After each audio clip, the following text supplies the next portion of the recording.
நீங்கள் பார்த்து கொண்டிருப்பது உங்கள் ஜாஷ்வா டிவி. சகல ஜனங்களுக்கும் நற்செய்தி.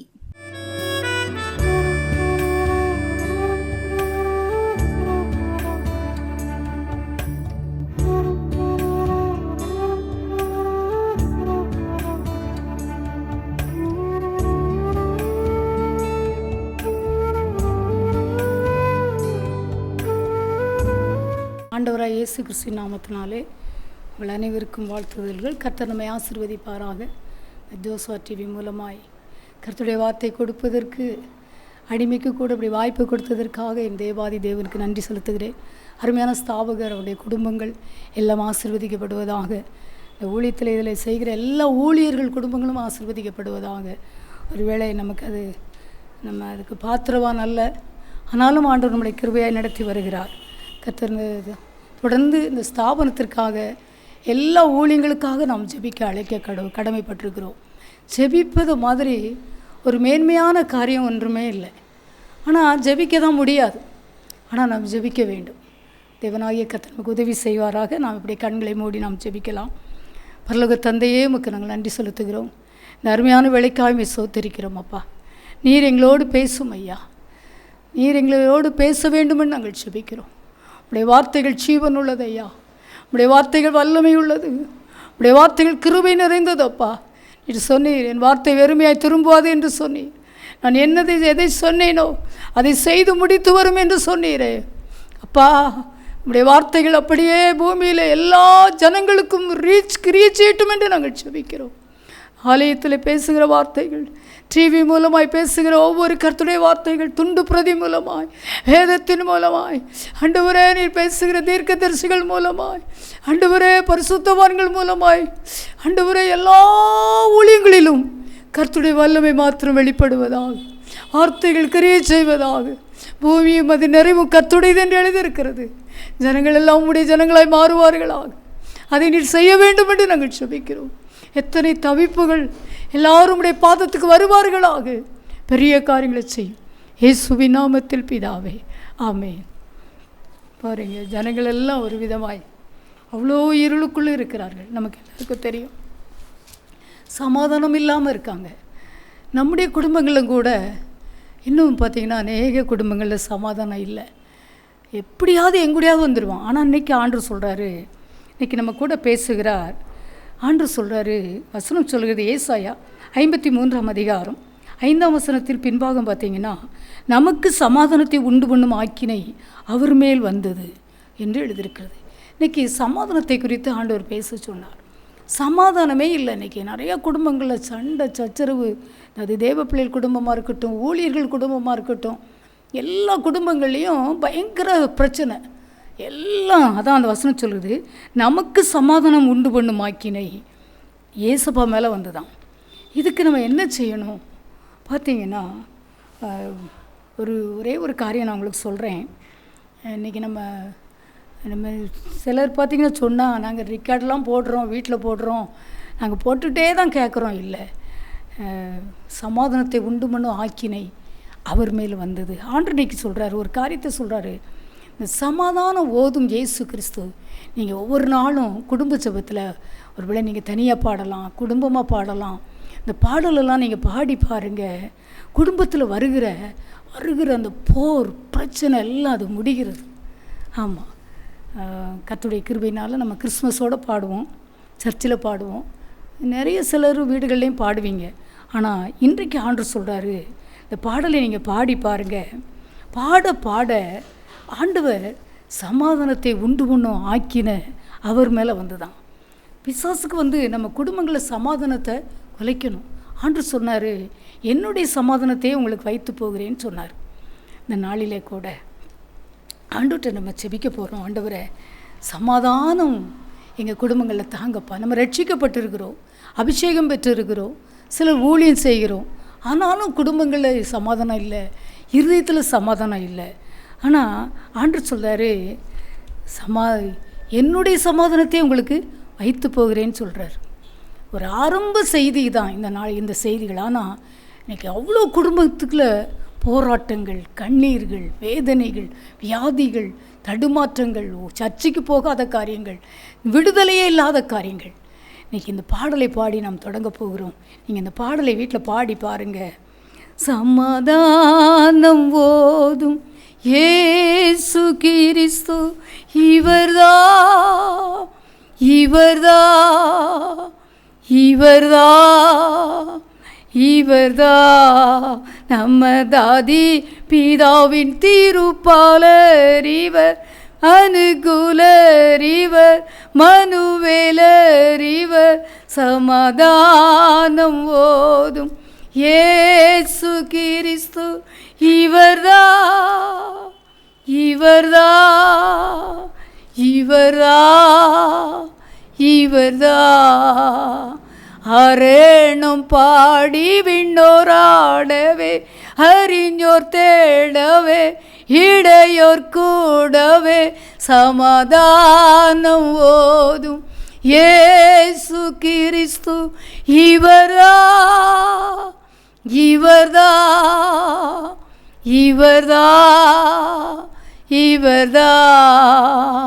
மெய்யாகவே மேசையாவுமே நம்மை நாடினாரே, கிருபை கூறினாரே, சமாதானம் ஓதும் இயேசு கிறிஸ்து இவர்தா இவர்தா இவர்தா இவர்தா. அருள் ஆனந்த மோட்ச வழி காட்டினாரே, நீலை நாட்டினாரே, மூடி சூட்டினாரே, சமாதானம் ஓதும் இயேசு கிறிஸ்து இவர்தா இவர்தா இவர்தா இவர்தா. மெய்யாகவே மேசையாவுமே நம்மை நாடினாரே, கிருபை கூறினாரே, சமாதானம் ஓதும் இயேசு கிறிஸ்து இவர்தா இவர்தா இவர்தா இவர்தா. எனக்கு அன்பான இதை பார்த்து கொண்டிருக்கிறேன் நான் ஜனங்களே, ஒருவேளை உங்களுக்கு இந்த பாடல் கூட தெரியாமல் இருக்கலாம். ஆனால் நீங்கள் செல்லில் எடுங்க வந்துடும். நீங்கள் பாடி பாருங்கள். உங்கள் குடும்பங்களில் இந்த பாடல் உண்மையிலே இயேசுப்பா பிறப்பதிலிருந்து கல்வாரி வரைக்கும் உங்களை கொண்டு வரும். நீங்கள் பாடி பாருங்கள். நான் அநேக வேளையில் தேவனுடைய நான் மகிமைக்காக சொல்லுகிறேன். நான் சிலரை நான் ரொம்ப அங்கலாய்க்கும் பொழுது குடும்பத்துக்குள்ளே பார்த்தீங்கன்னா எப்போ நம்ம கணவன் மூலமாக நம்ம மூலம் நம்ம பிள்ளைகள் மூலம் வருதுன்னு நமக்கு தெரியாது. ஆண்டு எனக்கு இதை பேச சொன்னார். அநேக குடும்பங்களில் சண்டை போட்டு பேசாமல் அப்படியே நம்ம நிறைய போராட்டங்களை சந்திக்கிறோம். ஆண்டவர் நமக்கு சமாதானத்தை உண்டு பண்ணும் ஆக்கினை அவர் மேலே வந்தது. இந்த நாளில் என்ன செய்யணும்? நீங்கள் இந்த உண்மையிலே சொல்கிறேன், நான் நிறைய நேரம் இப்போ என்ன செய்ய பேசி எடுக்க முடியாது. சில காரியங்களை சண்டை வந்துன்னா பேசவே முடியாது. யோசித்து பாருங்களேன், வீட்டுக்கு பிரச்சனை வந்துட்டுன்னு வச்சுக்கோங்களேன், பேசவே முடியாது, யார்ட்டையும் பேச முடியாது. ஆனால் இந்த பாடலை பாடுங்க, எகவ ஷாலுன்னு சொல்லுங்கள். உங்கள் குடும்பங்களை தேவதூதர்கள் வந்து எழுதுவாங்க. இதெல்லாம் உண்மை. கிறிஸ்தவங்க இன்றைக்கி ஏன் பார்த்திங்கன்னா கட்டப்பட்ட சூழ்நிலை நிறைய இருக்கும்னா நம்ம அதெல்லாம் செய்கிறதில்ல.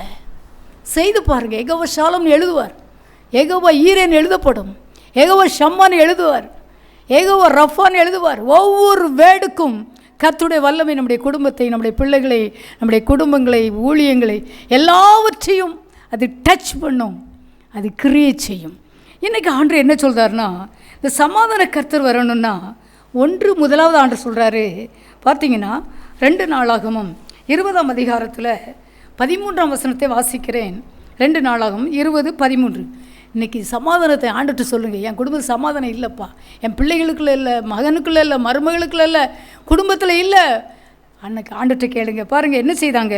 யூதா கோத்திரத்தார் அனைவரும், அவர்கள் குழந்தைகளும், அவர்கள் பெண் சாதிகளும், அவர்கள் குமாரரும் கூட கர்த்தருக்கு முன்பாக நின்றார்கள், குடும்ப ஜெபம் பண்ணினார்கள். ஒருவேளை நீங்களும் கணவர் மட்டும் இருக்கீங்களா? பிள்ளைகள்லாம் தனித்தனியாக இருக்காங்களா? எப்படினாலும் இருக்கட்டும், நீங்களும் தகப்பனாரும் இருந்து ஜெபம் பண்ணுங்க. ஒருவேளை தகப்பனார் வரமாட்டார் அப்படின்னா காலையிலே எழும்பி நீங்கள் ஜெபம் பண்ணுங்க, திட்டாமல் அவரை திட்டாமல் ஜெபம் பண்ணுங்க. கர்த்தர் உங்கள் கணவரை கொண்டு வருவார். பாருங்கள், யூதா கோத்திரத்தார் அனைவரும், அவர்கள் குழந்தைகளும், அவர்கள் பெண் ஜாதிகளும், அவர்கள் குமாரரும் கூட கர்த்தருக்கு முன்பாக நின்றார்கள். எல்லாரும் கர்த்தருக்கு முன்பாக நிற்காங்க. அதனால் யோசபாத்துக்கு விரோதமாக நிறைய பிரச்சனை வந்தது. அம்மோன் புத்திரர், மோவா புத்திரர், மலை தேசத்தார் எல்லாவற்றையும் கர்த்தர் மடிந்து போக பண்ணினார். குடும்ப ஜெபத்தில் அத்தனை பாதுகாப்பு இருக்கிறது. நாம் அதை செய்ய வேண்டும். ஒருவேளை நீ ஒருவேளை குடும்ப ஜெபம் தனி ஜெபம் பண்ணிவிட்டு கொஞ்சம் நேரம் ரெஸ்ட் எடுத்துகிட்டு கூட ஒரு 6 மணிக்கு கணவரை எழுப்பி பிள்ளைகளை எழுப்பி ஒரு பாடலை பாடி நீங்கள் குடும்பமாக நின்று பாருங்கள், எல்லாம் மடிந்து விழும். ஆண்டவர் என்ன சொல்கிறார்னா, குடும்ப ஜெபம் பண்ணும்போது சங்கீதம் இதை சொன்னார். 147ஆம் அதிகாரத்தில் கர்த்தருடைய வார்த்தை அப்படி எழுதியிருக்கிறது. குடும்ப ஜெபம் பண்ணும்போது அங்கே 2 நாளாகமத்தில் சத்துரு எல்லாம் மடங்கடிக்கு எல்லாம் யுத்தமில்லாத இளைப்பாறுதலை கர்த்தர் கொடுத்தார். நம்முடைய குடும்பத்தில், உங்கள் ஜெப வாழ்க்கையில், நம்ம பிள்ளைகள் காரியங்களில் எல்லாவற்றையும் அனுகூலமாய் செய்வார். நிறைய குடும்பங்களில் குடும்ப ஜெபமே இல்லை. குடும்ப ஜெபம் வந்தோடனே சண்டை போட்டு அப்படி தூர போயிடுது. அப்படி இல்லை, பிசாசு சிரிப்பான் வெளியே நின்று. குடும்ப ஜெபம் பண்ணுவதற்கு இன்றையிலிருந்து ஆயத்தப்படுங்கள். கணவர் வரல, பிள்ளைகளை வச்சு ஜெபம் பண்ணுங்க. பிள்ளைங்க வரல, கணவர் வச்சு ஜெபம் பண்ணுங்க. நீங்கள் ஜெபம் பண்ண கர்த்தர் கொண்டு வருவார். தேவ பிரசன்னம் அழைத்து கொண்டு வரும். பெண்ஜாதி குழந்தைங்க எல்லாரும் கர்த்தருக்கு முன்பாக நின்றாங்க. அதனால் சத்துரு மடங்கடிக்கப்பட்டான். யுத்தமில்லாத இளைப்பாறுதலை யோசபாத் வாழ்க்கையில் கொடுத்தார், எல்லாருக்கும் கொடுத்தார். இந்த அதிகாரம் சொல்லுகிறது, சங்கீதம் 147 ஆண்டவர் சொல்கிறாரு. பார்த்தீங்கன்னா கர்த்தருடைய வசனம் சொல்லுகிறது, அவர் உன் 13ஆம் வசனம் 47:13, அவர் உன் வாசல்களின் தாழ்பாள்களை பலப்படுத்தி உன்னிடத்தில் உள்ள உன் பிள்ளைகளை ஆசீர்வதிக்கிறார். நம்முடைய ஜெபம், குடும்ப ஜெபம் பண்ணும்போது நம்முடைய தாழ்பாள்கள் பலப்படப்படுகிறது, பலப்படுத்துகிறார். ஆண்டவர் சொல்கிறார் இதில், அவர் பார்த்தீங்கன்னா உன் வாசல்களின் தாழ்பாள்களை பலப்படுத்தி உன்னிடத்தில் உள்ள உன் பிள்ளைகளை ஆசீர்வதிக்கிறார். அவர் உன் எல்லைகளை சமாதானம் உள்ளவளாக்கி உச்சிதமான கோதுமையினால் உன்னை திருப்தி ஆக்குகிறார். அவர் தமது வார்த்தையை பூமியிலே அனுப்புகிறார். அவருடைய சொல் மகா தீவிரமாய் செல்கிறதான், செயல்படுகிறது, சீக்கிரமாக வேலை செய்தான். அன்று சொல்கிறார், உன் குடும்பத்தின் பிள்ளைகள் தாழ்பாளில், ஒருவேளை தாழ்பால் இல்லாமல் வீடு இருந்துச்சுன்னா எங்கூடையும் யாரும் வந்துடலாம், பிசாசு வந்துடலாம். ஆமாம், நம்மளை பாருங்களேன், நம்ம சில நேரம் கதவு லாக் பண்ணாமல் படுத்துட்டோம்னா கொஞ்ச நேரம் அசந்துட்டோம்னாலும் எந்திரிச்சிரும். ஐயோ, நம்ம பூட்டு போடலையே சரியான்னு. ஆண்டவர் சொல்கிறாரு, நம்ம தாழ்பால் போடுறதெல்லாம் ஒருவேளை பாதுகாப்பு இருக்குமா இல்லைன்னு நமக்கு தெரியாது. ஆனால் ஆண்டவர் சொல்கிறாரு, அவர் உன் வாசல்களின் தாழ்பால்களை பலப்படுத்துகிறவர், பலப்படுத்தி உன்னிலத்தில் உள்ள உன் பிள்ளைகளை, நம்ம பிள்ளைகளுக்கு பாதுகாப்பு கொடுக்கிறார், நம்முடைய எல்லாவற்றுக்கும் பாதுகாப்பு கொடுக்கிறார். எப்போ? குடும்ப ஜெபம் பண்ணும்போது. அதை செய்ய வேண்டும் என்று கர்த்தர் எதிர்பார்க்கிறார். இன்றிலிருந்து நம்ம அதை செயல்படுத்துவோமா? ஆமாம், நம்ம செய்ய வேண்டும் கட்டாயம். சில வீடுகளில் பார்த்திங்கன்னா, எனக்கு தெரிந்த ஒரு குடும்பம் காலையிலையும் ஜெபம் பண்ணுவாங்களாம், சாயங்காலமும் ஜெபம் பண்ணுவாங்களாம். அது எவ்வளோ நல்லாயிருக்கும், யோசித்து பாருங்கள். நைட்லாம் எவ்வளோ டயர்டாக இருக்கும். அவங்களாம் ஆசிரியர் பணி செய்தவங்க தான், எவ்வளோ கஷ்டமாக இருக்கும். ஆனால் கூட அதெல்லாம் செய்கிறாங்க. இன்னும் ஒரு குடும்பம் பார்த்திங்கன்னா, அடிமை, அவங்க ரிலேஷன், அவங்க எத்தனை 60 வருஷமாக ஜெபம் பண்ணியிருக்காங்க. இப்போ தான் இறந்தாங்க. எனக்கு அன்பான தேவ ஜனமே, நாம் கூட ஜெபிக்கும் போது நம்முடைய கூடாரங்கள் கட்டப்படுகிறது, தாழ்பால் போடப்படுகிறது, நம்ம பிள்ளைகளுக்கு பாதுகாப்பு உண்டாகிறது. பரிசுத்த தாழ்பால்களை இயேசுவா போடுறாரு. நம்முடைய குடும்பத்தை, ஒருவேளை உங்களுடைய வருமானத்தை, உங்களுடைய எல்லைகளை, ஒருவேளை எந்தெந்த பிரச்சனையெல்லாம் உங்களுக்கு அது உண்மை வித்தியாசமாக ஓடிக்கிட்டு இருக்கோ அதை எல்லாம் ஆண்டவர் செய்வார். குடும்பமாய் நம் கண்ணீர் வடிக்கும்போது, குடும்பமாய் தெய்வ சமூகத்துக்கு வரும்போது, கர்த்தர் எல்லாவற்றையும் பரலோகத்தின் தேவன் நமக்காய் எழுந்து நின்று உங்களுக்காய் செயலாற்றுவார். தெய்வ பிள்ளைகளே, எழுந்து நிற்பார். இதுதான் உண்மை. நீங்கள் செய்து பாருங்கள்.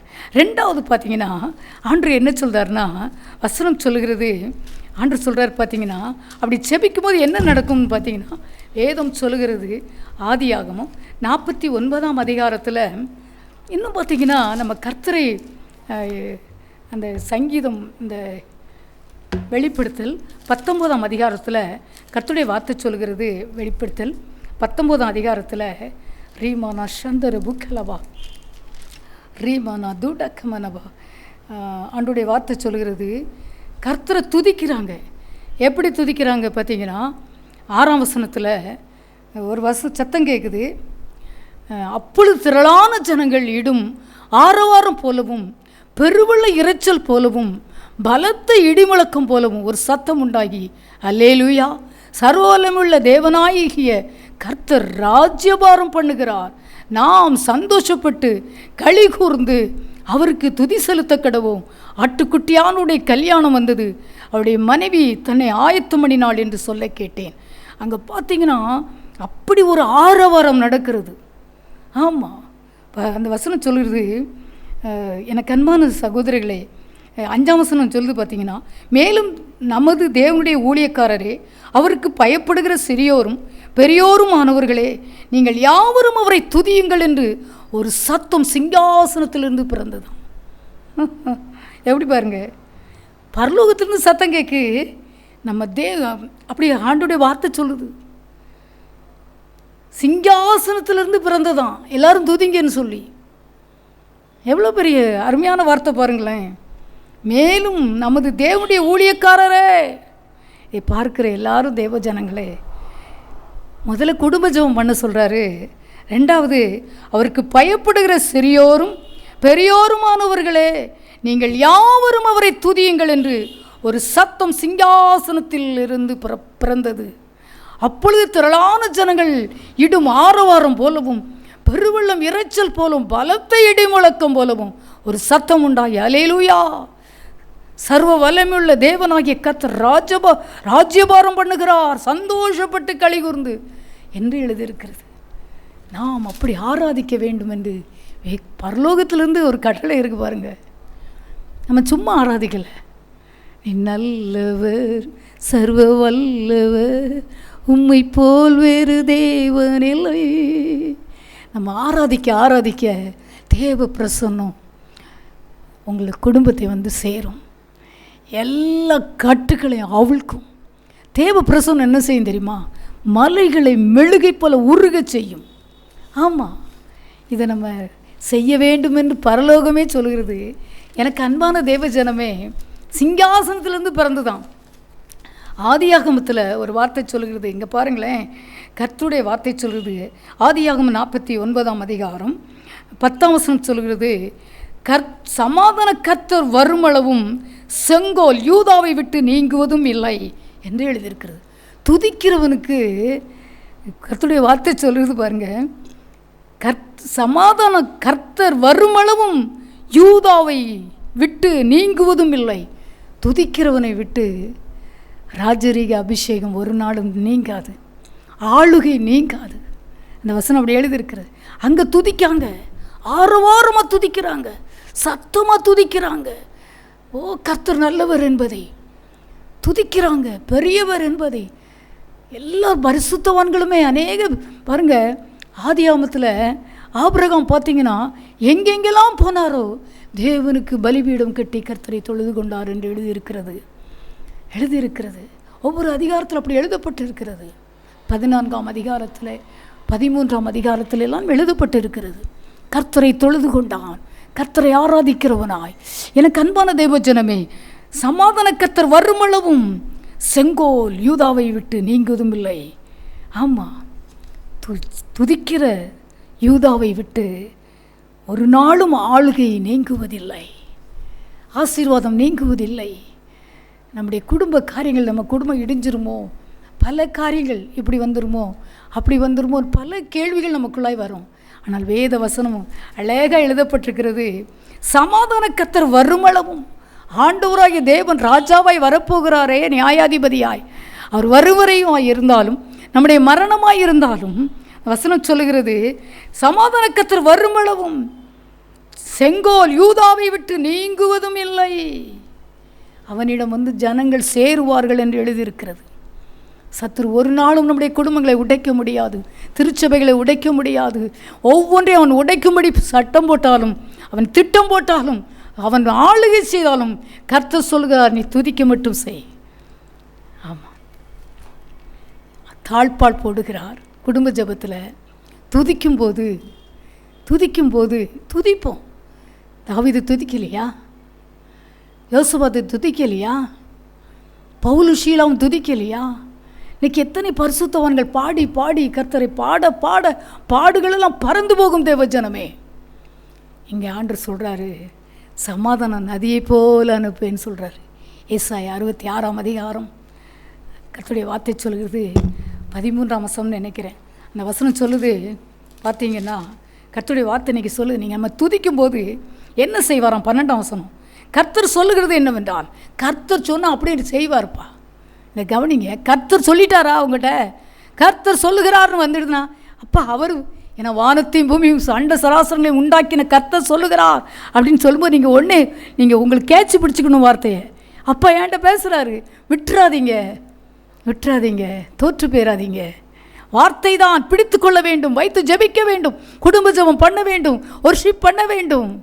என்ன நடக்குமா? கர்த்தர் சொல்லுகிறது என்னவென்றால், இதோ நான் சமாதானத்தை ஒரு நதியை போலவும் ஜாதிகளின் மகிமை புரண்டு ஓடுகிற ஆற்றை போலவும் அவளிடமாய் பாயும்படி செய்கிறேன். உங்களுடைய குடும்பத்தில் நன்மைகளை கர்த்தர் தருவார். நன்மைகள் நடக்கும், திருமணங்கள் நடக்கும், குழந்தை பாக்கியத்தை தருவார், எல்லாவற்றையும் அவர் செய்வார். அவர் நன்மைகளின் நாயகன். நமக்கு தெரியும் நம்ம எவ்வளோ நன்மை வாங்கியிருக்கிறோம் பாருங்கள். அதில் எழுதியிருக்கு, இடுப்பில் வைத்து சுமக்கப்படுவீர்கள். தாயை போல நம்மளை நடத்துவாராம், மார்பிலே அணைத்துக் கொள்ளுவாராம். இடுப்பில் வைத்து சுமக்கப்படுவீர்கள், முழங்காலில் வைத்து தாளாட்டப்படுவீர்கள் என்று சொல்கிறார். நான் தாயை போல தேற்றுவேன். தெரியுமா? ஒர்ஷிப் பண்ணுதில் அவ்வளோ தேவ பிரசன்னம். நீங்கள் செய்து பாருங்களேன். கொஞ்சம் நேரம் சில நேரம் ஒரு சில தேவ பிள்ளைகள்லாம் 24 மணி நேரம் 48 மணி நேரம் கர்த்தரை ஒர்ஷிப் பண்ணியிருக்காங்க. ஆமாம், அருமையான எசேக்கியா அவனுடைய மச்சினர் மைத்துனர் அப்படி ஜெபிச்சிருக்கார், ஒர்ஷிப் பண்ணியிருக்கார். கிருபாகரன். கர்த்தருடைய தேவ பிள்ளைகளே, செயல்படுத்துவோம். நம்மளும் ஒரு 1/2 மணி நேரம் ஒர்ஷிப் பண்ணி பாருங்களேன். சிலர் நல்லா ஜெபிப்பாங்க, அழுது வேறு எல்லாம் அப்படியே முடிச்சுட்டு போயிடுவாங்க. இல்லை, கர்த்தரை புகழ்ந்து போற்றி பாட வேண்டும். ஆமாம், என்ன செய்வாராம் தெரியுமா?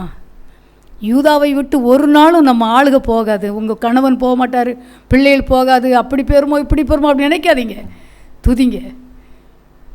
கர்த்தர் வரும்பளவும் நீ செங்கோல் யூதாவை விட்டு நீங்குவதும் இல்லை அப்படி என்று எழுதியிருக்கிறது. எவ்வளோ நீங்குவதும் இல்லையாம். ஆண்டு ஒரே ஒரு வார்த்தை சொல்கிறாரு. ரோமர் 16ஆம் அதிகாரத்தில் கர்த்தருடைய வார்த்தை சொல்லுது, 20ஆம் வசனம். சமாதானத்தின் தேவன் சீக்கிரமாய் சாத்தானை உங்கள் கால்களின் கீழ் நசுக்கி போடுவார்.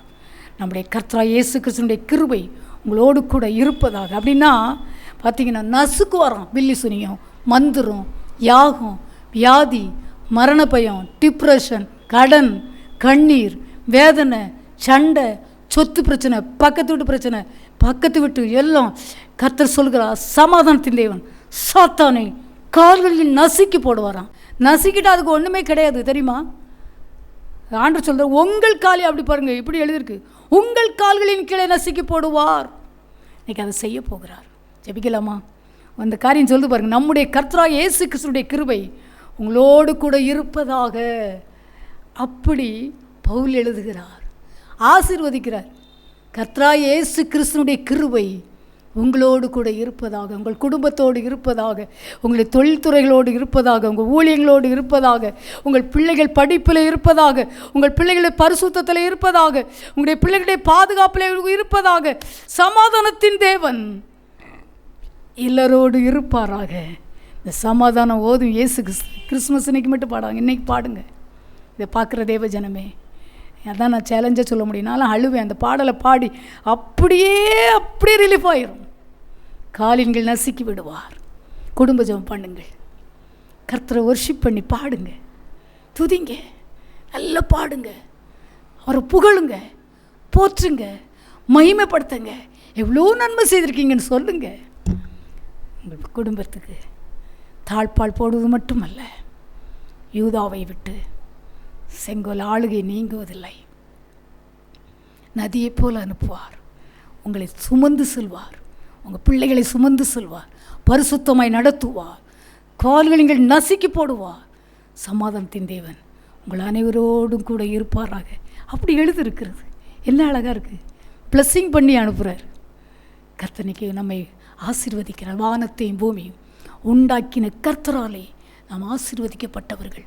இதை பார்க்கிற தேவஜனமே, திருமண தடைகள் விலகுகிறது, குழந்தை பாக்கியத்தின் தடைமைகள் விலகுகிறது, போராட்டங்கள் மாறுகிறது, உங்கள் இடத்து பிரச்சனை விலகுகிறது இயேசுவின் நாமத்திலே. கர்த்தர் அப்படி சொல்லுகிறார்.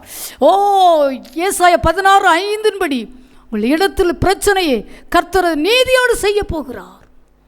ஓஸ்மைக்கடா தீமானா, தகப்பனே, நீர் கொடுத்த வார்த்தையை அடிமை பிரசங்கித்திருக்கிறேன் அப்பா. அப்பிரயோஜனமானவள், உங்கள் வார்த்தைகள் வல்லமையாய் கிரியை செய்வதாக, தொடர்ந்து கிரியை செய்வதாக, பலன் கிடைப்பதாக, என் ஜனங்கள் அனுபவிப்பார்களாக.